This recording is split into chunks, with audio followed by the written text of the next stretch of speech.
Wolverhampton Wanderers FA Cup win over West Bromwich Albion marred by crowd trouble. Wolverhampton Wanderers have recorded a 2-0 victory over West Bromwich Albion in the FA Cup fifth round. Only after the hotly anticipated Black Country Derby at the Hawthorns was marred by crowd trouble. Pedro Neto scored in the first half before Matheus Cunha netted with 13 minutes remaining.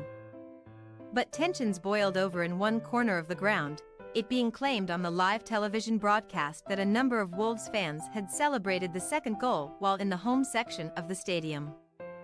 As police clashed with fans and several supporters made their way onto the pitch, a 38-minute break was required to restore order, there being no certainty that the game would resume. When it did, Wolves were able to successfully negotiate the remainder of the contest to advance through to the last 16 without further alarm. Amid the boisterous atmosphere between two sets of fanbases who had not witnessed their respective sides square off in front of a crowd since 2012.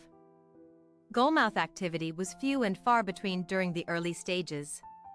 West Brom posed the greater threat, with Wolves goalkeeper Jose Sa having to make two routine saves, and they did an effective job of nullifying opportunities for their Premier League opponents. However, shortly before the break, Wolves were able to take the lead, Matt Doherty leading a breakaway from a poor West Brom corner to set Neto on his way.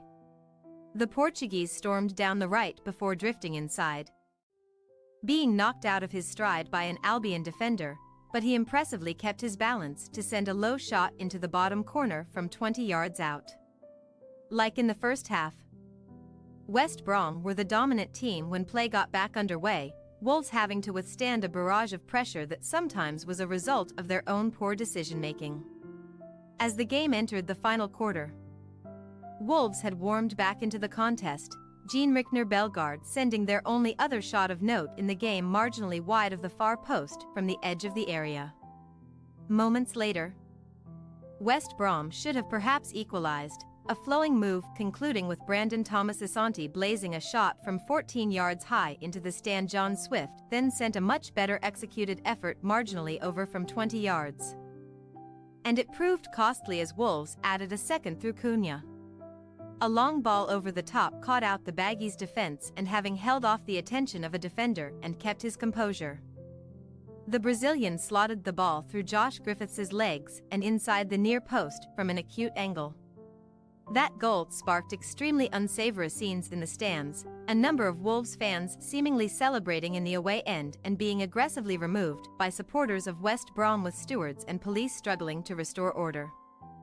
A delay of over half an hour ensued, there being doubts over whether the game would be completed and how the issue would be resolved, 7 minutes plus at least 6 minutes of added-on time remaining. Play eventually restarted, the referee commencing the game from the moment that Wolves scored their second goal, which was 77 minutes 10 seconds, and there was a subdued atmosphere as the players attempted to get back up to speed.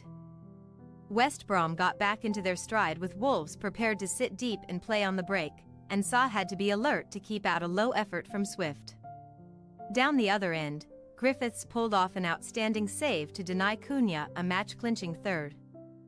But after just 2 minutes of added-on time were indicated, the game reached the quiet conclusion that it desperately required, with ramifications surely to come down the line. Thanks for your watching. Don't forget to click the subscribed button and hit the bell icon for more.